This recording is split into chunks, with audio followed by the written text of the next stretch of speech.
Les amis, si comme moi, quand vous rêvez le matin, vous avez la chance d'être de bonne humeur car vous avez le bien le plus précieux qui existe, je ne parle pas de l'amour, je ne parle pas de l'argent, je parle bien évidemment de la santé et que de surcroît, les personnes que vous aimez, et n'oublions pas celles que vous n'aimez pas, sont également en bonne santé. On peut le dire officiellement, aujourd'hui est un nouveau jour, today is a new day. Les amis, je parle de dopage dans le monde du culturisme, mais il n'y a pas que les culturistes qui se dopent, bien évidemment. Arrêtons de les montrer constamment du doigt. Il y a également dans des sports de combat où les gens prennent des produits dopants. Donc, la meilleure personne pour en parler, car moi je ne fais pas de sport de combat, c'est un champion du sport, le grappling. Le grappling, c'est du jiu-jitsu brésilien, mais simplement on enlevait le kimono.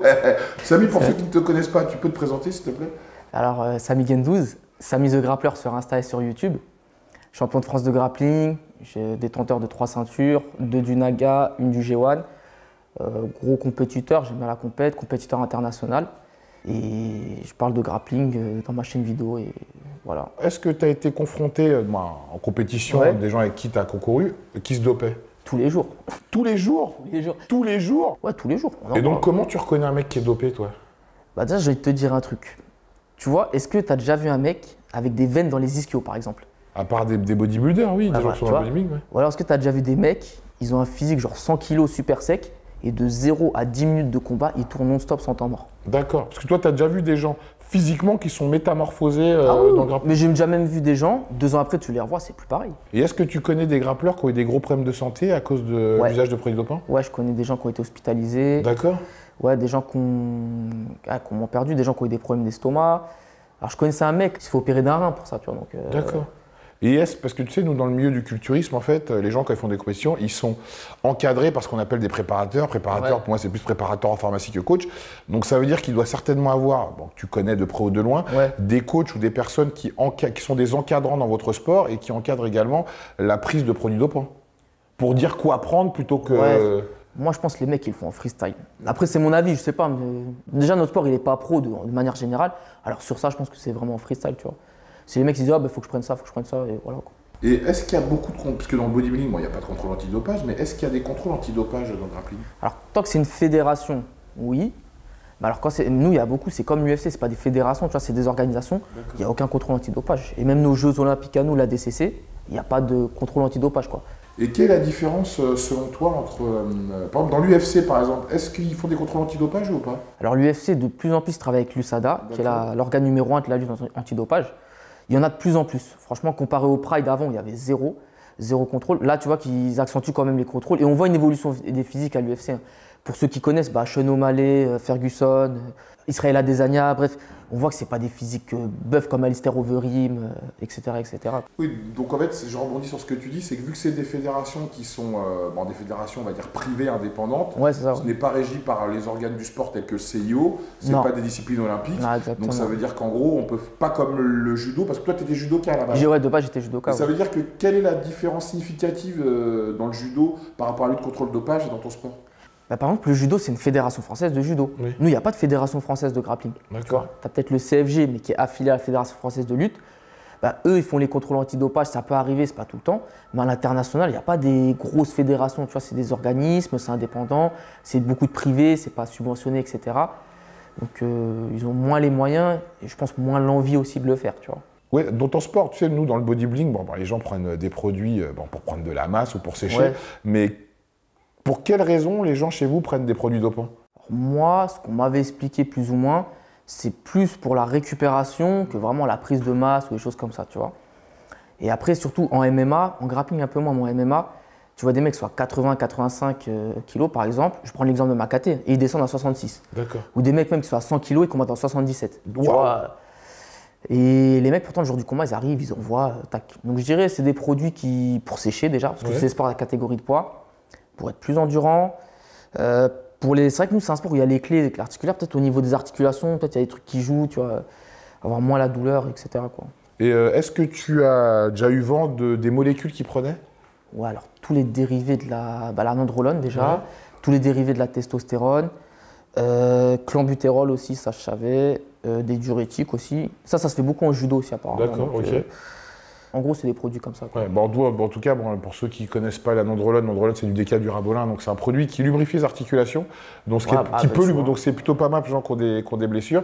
Le clenbuterol et le diurétique, c'est évident, comme tu me dis, quand les gens doivent perdre beaucoup de poids très rapidement. Et aussi le clenbuterol, c'est un produit qui est bien également pour l'endurance parce que c'est ce que prenaient les chevaux de course, pour lutter contre leur asthme, mais ce qui leur permettait également d'avoir un effet dopant. On s'est rendu compte de ça. C'est ça qu'on conseille ce produit-là plutôt qu'un autre. C'est très malin d'ailleurs. Ouais, donc en fait, les gens dans ton sport prennent à peu près les mêmes produits que les bodybuilders, mais on va dire c'est plus fonctionnel, quoi. Ouais, voilà, c'est plus un aspect performance, tu vois. Les mecs, ils envoient, quoi, mais après, derrière, c'est vrai qu'ils envoient, mais ils s'entraînent comme des ouf, tu vois. C'est vrai que moi, je pense même naturellement, tu peux pas t'entraîner 3 fois par jour, tu vois. Moi, j'ai des mecs que je connais qui étaient allés au Brésil à l'époque, à Rio. Ils me disaient, ouais, les mecs, on s'entraînait à 8 h, on revenait, on s'entraînait à 10 h. Après, midi, 15 h, c'était sparring. Et là-bas, au Brésil, c'est bagarre, tu vois. D'ailleurs, ils ont un mot pour ça, c'est porrada, tu vois, c'est bagarre, tu vois. Ils revenaient, genre, après, sur la plage, açaï, noix de coco, ça et tout. Et ils reviennent pour l'entraînement du soir. Wow.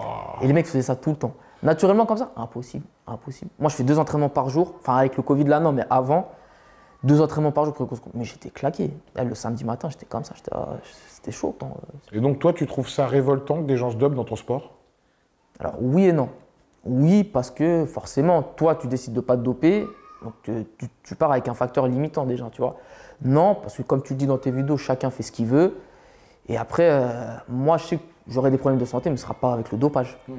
Les autres, par contre, c'est un peu chaud. Je connais des gens qui ont vraiment eu des sales problèmes, tu vois. Ou même des gens qui deviennent chauves. Tu vois, les mecs, ils avaient plein de cheveux, et du coup, comme ça. Et tu vois, leur père, leur mère ou même leurs oncles ne sont pas chauves. C'est un peu bizarre. Et est-ce qu'il y a de la prévention qui est faite dans ton sport, justement, pour sensibiliser les nouveaux pratiquants ou les anciens ou ceux qui sont entre les deux? C'est très tabou. Franchement, autant vous, ça se dit. Déjà, Marvel, tu as vu à l'époque, il faisait un peu, il en parle un peu. Toi, c'est vraiment, t'as lancé un nouveau truc, tu vois. Ouais, c'est clair. Mais nous, c'est très tabou. Déjà même à l'entraînement, tu vois, si on soupçonne un mec chargé, on va même pas le dire entre nous, tu vois. C'est un peu, tu vois, on a des doutes, tout ça. Donc ouais, tu dis que, je vais reprendre ce que tu dis, tu dis que c'est très tabou, mais si c'est tabou, comment tu peux savoir que quelqu'un prend des produits? Alors moi, sans faire le mec, hein, moi je suis pas un ancien du milieu, mais je commence à avoir 9 ans de grappling dans les pattes. Je connais la génération à mon coach, c'est les premiers, même mes coachs, c'est les pionniers du grappling en France, tu vois. Donc tu sais, quand tu commences à être champion de France ou faire partie du milieu, tu commences à être gradé dans notre sport, parce que nous, il y a les grades, tu vois. Les langues d'élite, on parle entre gradés, tu vois. C'est comme vous, par exemple, entre les Mister Olympia, ils vont s'avouer plus des trucs entre eux, tu vois, et tout. Nous, à la plus petite échelle, c'est à peu près pareil.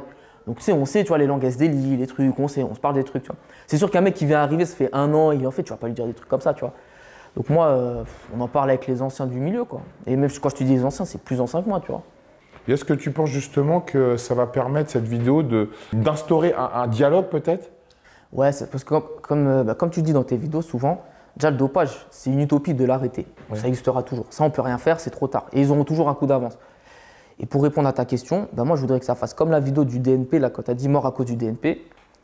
Et je voudrais que ça fasse le même effet, que les gens ils se disent ah mais finalement c'est pas utile. Moi je suis arrivé à mon niveau sans me charger et voilà quoi. Certes je suis pas le meilleur français, mais je sais pas si je peux dire que je suis parti des meilleurs français, c'est pas à moi de le dire, mais je sais que je suis arrivé à un très bon niveau sans me charger. Je connais des mecs, même qui ont été champions du monde, sans se charger. Et je les connais personnellement, ils se sont pas chargés, c'est sûr et certain. Tu sais, Samy, dans des sports tels que le cyclisme ou même l'athlétisme, dès que les gens se sont fait péter pour le dopage, ils sont jetés en pâture à la vindicte populaire. Comment ça se passe dans le grappling quand tu as un athlète qui se fait contrôler positif? Est-ce qu'on en parle ou est-ce que ça se dit pas et il se retire? Qu'est-ce qui se passe? 80% des compètes, il n'y a pas de contrôle antidopage, comme je te dis. Les 20% où il y a, si tu es positif, dans ce cas, ils te disent écoute, on est obligé de mettre ton nom sur la FLD, Agence française de lutte pour le dopage, ou sur des sites comme ça. À l'international, pareil avec l'USADA, ils mettent ton nom, et voilà, tu es listé. Tout le monde peut avoir accès à cette liste, quoi, c'est sur Internet. Mais à quoi ça ressemble un dos? Parce que tu sais, moi, tu sais, vu que mon sport c'est le bodybuilding, ouais. J'ai vu un peu UFC, il y a certains mecs, quand je vois le physique des mecs comme Rampage, dont je peux penser que lui il a pris des trucs parce qu'il est quand même hors norme, mais ça, même certains physiques de catcheurs également, quand tu vois The Rock, il est mieux depuis qu'il est plus catcheur quand il l'était. Par exemple, c'est encore l'inverse, tu vois. Ouais, mais ça ressemble à quoi un mec qui est dopé dans ton sport, bordel? Alors j'ai ramené des images. Ah, je sens que je suis pas prêt. Ouais, il y a du lourd. Hein. Sans jeu de mots, il y a du lourd qui arrive. Alors, tiens, je vais commencer fort. Waouh. Bon, Alors ça, c'est c'est la- avant-après, mais déjà avant, je pense qu'on peut dire qu'elle est chargée. Ah non, mais elle est chargée jusqu'aux yeux. Ça. Non, mais tu enlèves ses seins, tu lui rases la tête. Je suis désolé, c'est un keum. Hein. Elle s'est fait péter pour dopage. Hein. Bon, alors là, toi, on pourrait dire que là, elle a pris des produits comme la nandrolone ou de Ouais. de la testostérone. Et là, elle a pris des produits tels que le clenbuterol et diurétique. Voilà. Là, en fait, là, on a vraiment l'exemple type d'une prise de masse fait avec des produits Ouais. pour prendre de la masse, dite nandrolone, oxandrolone, boldenone, et une sèche avec un produit pour sécher tel que clenbuterol et des diurétiques. Bon, à amener avec ça, avec l'alimentation, l'entraînement, parce qu'on parle quand même, bon, malgré le dopage, de sportifs de haut niveau. Hein, Ouais, pas- c'est la numéro. Enfin, avant c'était la numéro 1, maintenant c'est la numéro 2 mondiale, toute catégorie. Ah, tu vois. c'est un bœuf, hein, elle est balèze. Ah, c'est. Je te jure. C'est pas un jeu. Et alors, quand tu vois les deux comme ça, sachant qu'ils font à peu près ta taille ou un peu plus grand, tu dirais ils sont à combien de kilos? 105, 110. Moins de 77. Quoi, moi, 77 Ils kilos? sont moins de 77. Ah, ils sont énormes. Ah, ils sont énormes. Franchement, on dirait dans- des bodybuilders. Ouais, t'as vu ou Franchement, pas? ils sont énormes. Franchement, ils sont énormes. Et en plus, ils sont secs, ils sont ronds. Voilà. Ouais, franchement, ils sont énormes. Voilà. Ils sont ronds et secs, quoi. Donc bon, là-dessus, ouais, c'est ouais. Voilà, et comme t'as vu Gracie encore, donc ça doit être un neveu ou un Royce ou un truc comme En ça. tout cas, ouais, C'est- sur même Pablo là, Pablo Pogovic, ouais. Pablo, il rigole il était pas, réputé hein. pour ça, ouais. Mais il est rond, quoi. Le mec, tu le mets sur une scène de bodybuilding, il serait pas ridicule. Et ben c'est ce que je dis, tu vois. Et en plus, surtout, ils ont des jambes. Ils ont des grosses cannes. les Ouais, mecs. ils ont des grosses Ils ont jambes. des grosses cannes. Ouais, ouais, ils ont des grosses cannes. Ils ont des très grosses cannes. Et tu vois les, Ah ouais, les je suis mâchoires impressionné. qu'ils ont, tu vois. Ouais, ouais, c'est clair, c'est ouais, sans Et ben, je vais te équivoque. montrer après. Mais voilà, moins de 77. Hein. Ah, ils sont surdopés, plus que l'autre, sûr. Tu vois. Et ça, je disais, des fois dans le sport, t'en as, ben, ils sont mieux que les bodybuilders, tu vois. Non, mais sûr qu'il est dopé, sûr et certain. Ah, mais c'est sûr, sans équivoque. Ah, c'est ouf. Hein. Et tu le vois, et t'as vu cette masse musculaire, comment il la bouge. Hein. Il peut te faire un combat de 10 minutes, du début à la fin, avec 0 temps mort. Putain. Sans s'arrêter. Ah, c'est une machine. Ouais. Mais je pense que ces mecs-là doivent peut-être prendre également de l'EPO. Les produits que prennent les sports Ouais, je pense d'endurance. aussi, ouais. Pour mieux oxygéner. Ouais. Et ça, j'avais entendu, apparemment, dans les contrôles antidopage, c'est facile à ne pas te faire péter le Oui, pouce. bon, de toute façon, ils savent comment pas se faire péter. Je te montre. Alors, lui, c'est un combattant, il a combattu à l'UFC pour le titre il n'y a pas longtemps contre Kamaru Usman en 77. Il était champion du monde de jiu-jitsu brésilien. Oh, il a une tête, lui. Il a un coup aussi, Il a t'as un vu coup surtout. Ouais, il t'as est vu solide. Hein. Ah, lui, il est solide. Sauf que Et pareil, tu lui, hors, mets ta coup de pied, sa tête, elle bouge pas. Hein. hors Il te compte. regarde de Et la là, même lui, manière. ses oreilles, par contre, elles ont pris cher, tu vois. Oh là là. Après, il a une teuté, il va te manger. Et lui, il a hors combat, il a 90-95. Et à l'UFC, il combat pour la ceinture des 77. Il va te manger. Il va Voilà. te manger. Ah, il te mange, c'est sûr, il te mange. Alors lui, il s'est jamais fait péter, personne, tout ça. Mais bon, là, c'est évident. Ah, ils ont peur de lui, c'est tu m'étonnes. Mais- T'es qui là, on dirait un chien. Ouais, mais C'est un pitbull. c'est évident quand même qu'il se charge, tu vois. Les mâchoires, Where's my dogs out? c'est clair. Et tiens, regarde, celle-là, bah, Ah ouais. Pouah. Ah, mais lui. ça c'est pour le fun, ça. Ah, mais c'est un body. T'as vu l'avant-bras qu'il a? Ouais, ça c'est en moins de 88 et il est plus petit que moi. Moins de 88 kilos. Et il est plus petit que moi. C'est- Il est vraiment plus petit que moi, voilà. Ah, lui, il te tombe dessus, il t'encule ta race. Sans Eh ben, mauvais jeu de mots. Hein. Lui, en fait, il cassait les talons. En Ah, fait, il cassait des talons? tu sais, les produits, apparemment, ça embête tu sais, ton cerveau. Il y a Oui, des oui. effets, tu vois. Et lui, en fait, il arrachait sur les soumissions jusqu'à ce que ça casse, quoi, tu vois. Et il s'est fait virer de l'UFC à cause de ça. Ah bah tu m'étonnes, casser des talons. Voilà. Et bon, lui, je pense qu'il n'y a pas besoin de avant-après. Non, non, non, non, lui c'est sans équivoque, il est dopé jusqu'aux yeux. C'est sûr. Alors là, je vais te montrer, c'est le numéro 1, toute catégorie dans notre sport. Il ne regardera pas ma vidéo, sachez. C'était avant. Il venait d'avoir sa black belt, il était marron. Bon, après, au niveau de la qualité de la sèche, il est évident qu'on pourrait penser qu'il prend des produits dopants. Bah, après, voilà, ça c'est l'exemple type. Il est moins impressionnant que la nana. Oui, bah oui. Limite, les gens pourraient se dire, bon, à quoi bon prendre des produits dopants pour ressembler à ça? Mais en fait, tu as des gens qui prennent des produits dopants pour ressembler à ça. Donc, Après, lui, je sais qu'il avait fait pour la performance, tu vois. bon, et après, là, tu vois un mec qui est quand même beau gosse, tatoué. En fait, il a un look qui, au-delà de son sport, lui permet, à mon avis, de gagner de l'argent parce qu'il doit attirer les sponsors avec son style. Tu vois, lui, tu lui mets un costume, il est beau gosse. Tu le mets dans un monde civil, il peut attirer des marques. Donc, pour moi, dans son cas précis, on dirait même avec de télé-réalité pour te dire, il ressemble à Paga, tiens. Dans son cas précis à lui, l'usage de produits dopants, s'il en est, qu'il en prend, bah, tu comprends bien que oui, à un moment, le mec, faut qu'il gagne de l'oseille en dehors du grappling et avec son image, c'est évident qu'il gagne de l'oseille. Et là, également, il doit plaire aux mecs et aux meufs. C'est le numéro 1 dans notre sport. Et c'est lui qui D'accord. fait le plus d'argent aussi dans notre sport, Ok, tu vois. bah, tu vois, ça m'étonne Et, pas. mais après, notre sport, nous, ce qu'on disait, j'en parlais avec mon coach aussi. Tu sais, en fait, nous, c'est un sport qui est très cardio, tu vois. Franchement, je préfère limitement avoir plus de cardio que plus de force, tu vois. Et c'est dur, tu sais, faut faire les combats. Des fois, les combats, c'est 10 minutes, 15 minutes. Tu vois, j'ai déjà combattu 10 minutes, tu vois. Et donc, comment tu fais pour avoir un cardio avec une masse musculaire comme ça, tu vois? Et c'est là, et tu vois, le dopage, c'est là où ça Bah, rentre, en fait, tu si vois. tu veux, comme je disais tout à l'heure, c'est que quand tu fais un sport d'endurance, quand tu te dopes, c'est pour conserver ton endurance. C'est-à-dire que pour eux, en fait, qui est intéressant dans ces sports-là, quand tu prends des produits dopants, tu vas être 1000 fois plus fort encore, tu vois. Ouais. Tandis qu'un mec qui fait du body, bon, bah lui, son sport, c'est simplement de pousser, en fait, de faire un mouvement pendant 30 secondes et récupérer 3 fois plus de temps. Ouais. Ça veut dire qu'il se fatigue énormément. Un bodybuilder, tu fais faire ton sport pendant 1 heure, mais il est congestionné, il est comme ça, tétanisé. Ouais. Tu vois, donc en fait, le dopage, en fait, quand tu prends des produits dopants, selon le sport que tu vas faire, ça va te permettre d'être plus performant dans ton sport parce que tu vas t'entraîner pour quelque chose de spécifique. D'accord. En fait, c'est pour ça que les bodybuilders, ça se voit plus qu'un mec comme lui, parce Ouais. que leur pratique du dopage fait que eux, ils font du gain. D'accord. Ça veut dire qu'ils s'entraînent 1 heure par jour et le reste du temps, ils mangent, ils dorment, ils chient. Voilà, un bodybuilder, tandis que vous, vous entraînez combien de temps c'est combien d'heures vous entraînez? On peut s'entraîner entre 2 et 5 heures par jour. 2 et 5 heures par jour. Donc évidemment que le mec, à un moment, il prend des produits dopants. Pourquoi? Pour mieux récupérer, pour Ouais, moins bah se ça, blesser, bah, pour moins se blesser, surtout. Nous, la théorie qu'on a tous, et je pense que cette vidéo, ça va délier beaucoup de langues. À mon avis, ils les prennent plus pour la récupération. Pour la récupération. Pour assumer la charge d'entraînement, tu vois, que vraiment les gains, tu vois. Les gens, il faut qu'ils arrêtent de penser que les produits dopants, c'est magique. Je veux dire, lui, s'il est devenu champion, qu'il prenne des produits ou pas, Non, c'est parce qu'il a travaillé. Techniquement, même, tu vois, ses combats, il déglingue tout le monde techniquement. Le mec, il a travaillé. L'usage de produits dopants peut être plus handicapant, pénalisant pour un athlète quel qu'il soit que le fait de ne pas en prendre. Parce que si tu vois, par exemple, si tu manges de la merde, tu vas stocker plus de cholestérol et plus de merde que si tu prenais pas des produits. Donc ça oblige un athlète encore plus sérieux dans ce qu'il fait. On a toujours tendance à penser que le dopage, c'est de la triche. Mais ça n'enlève pas quand même le travail considérable pour qu'un mec comme ça devienne l'athlète qu'il est, tu vois. Bah, t'as vu tout ce que tu dis là, les mecs quand sur Instagram, bah, ils mettent un post, tu sais, quand ils sont fait péter, parce que forcément c'est dans tous les réseaux, et même les fédés le mettent, ils disent oui, mais ça n'enlève pas tout le travail que j'ai fourni. Mais c'est la vérité. Oui, c'est c'est pour ça vrai, que, en fait, c'est pas aux athlètes de changer les choses, c'est plutôt aux instances du sport d'arrêter un moment, de casser les couilles aux athlètes parce qu'ils sont pétés, ou bien vous mettez des normes ou des choses qui font que les gens vont moins s'entraîner ou leur permettre d'avoir un staff ou des conditions de travail qui fait que le mec, bah, il va pas tout miser là-dessus, Ouais. tu vois. Tu Ouais, vois, ou bien, bah voilà, comme dans ton sport, ils font pas forcément des contrôles antidopage.